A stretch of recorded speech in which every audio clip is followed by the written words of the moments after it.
What do you mean by change your identity? Like the way you view yourself? Literally affirmations work, right? Like affirmations work, which is the dumbest trick that works. I'm so glad you're saying this because people from the outside are like, this guy's like very logical engineering. No, it's like... But you're all about intuition. Now you're talking about affirmations. Like I always project very idealistic, but I'm actually not that idealistic. I'm super, I'm like a craftsperson, toolmaker person.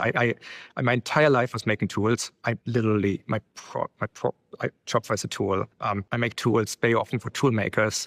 My hobbies is making tools for engineers who are people who make tools, right? So like it's a like my life's a fractal of tool making. It's all about tool making aesthetics. It's all about the craft behind it, but also not because of craft for its own sake, although I appreciate that too. But even that's not for idealistic reasons, because appreciating the craft behind the tool making happens to get really good at tool making. Like everything is about outcomes.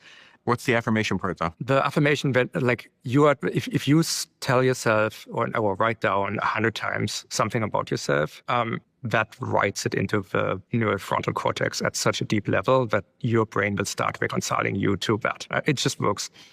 I've used that very often to, I was terrified of public speaking until I just sat down for like a week, and every day I spent like 10 minutes just writing that I like public speaking. I love public speaking. You wrote that down? I know, yes. And now you love it? Yeah, like and a week later, and I knew it's not, this works when you know what you're doing, right? Like you don't even, it's not like a placebo. It's actually like you just actively change your neurofrontal cortex in this moment. So I use this often.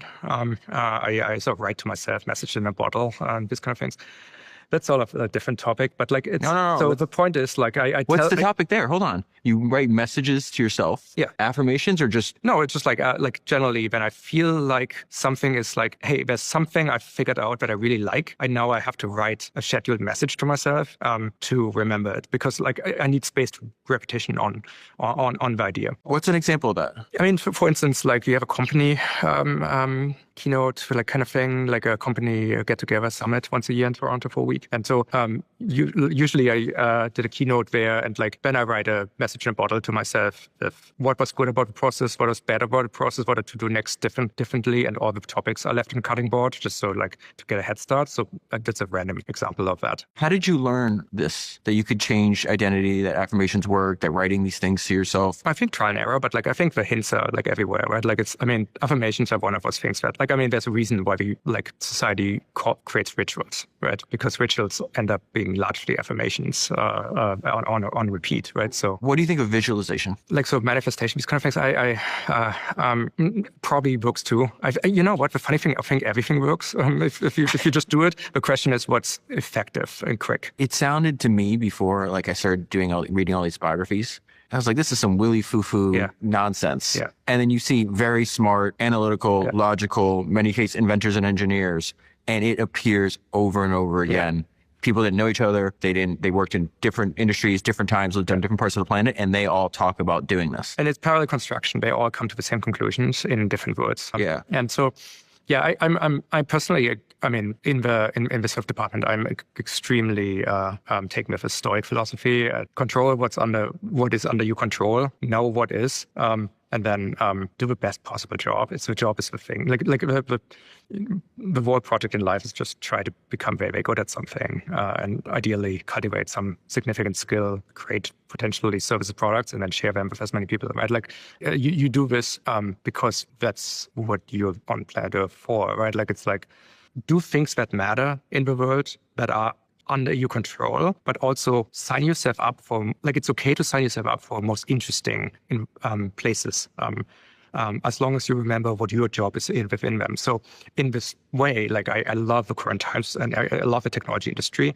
I have a role inside of it, which is like I'm taking care of millions of entrepreneurs and small businesses that, are trying to use the word of technology, use the word of retail through their own work, then self-actualize. And that is a worthy goal and worthy job. And so like, AI comes out and I'm like, people are like, well, should I start an AI lab or whatever? Or should I don't you want to, work at OpenAI? And it's like, I mean, everything would be interesting, but you know what? What's really cool? Pursuing the same problem in a changing landscape, right? Like now I get to reinvent everything I've already done. How fun is that, right? Because I really care about these problems. Anyway, back to the affirmations and sort of a brain, sort of self-gymnastics. going to my team and just saying, look, just tell me what you will talk about on stage is bad. It's like, afterwards, you need to internalize this as something that you have committed to me. I imagine that's something they care about reconciling, and so they have to do it.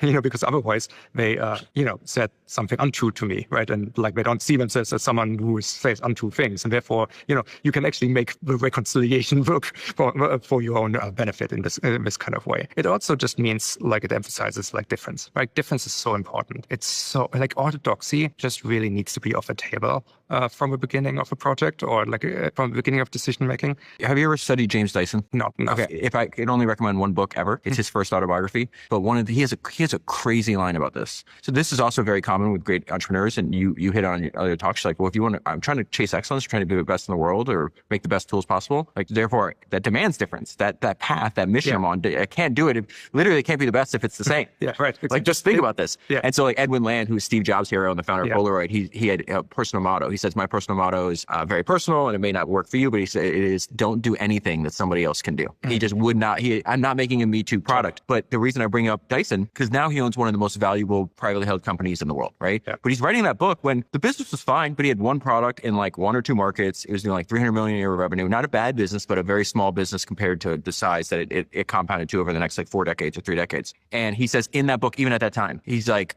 differentiation and retention of total control. And he goes, you make it different, even if it's worse. Yeah. That's one of the craziest sentences I've ever read. I totally agree with that. It has to be different, even if it's worse. I completely agree. I see it all the time because, again, it gets back into the copying of a painting problem. Like, you can make a 7 out of 10 solution to everything by copying the 7 out of 10 that already out there in the market.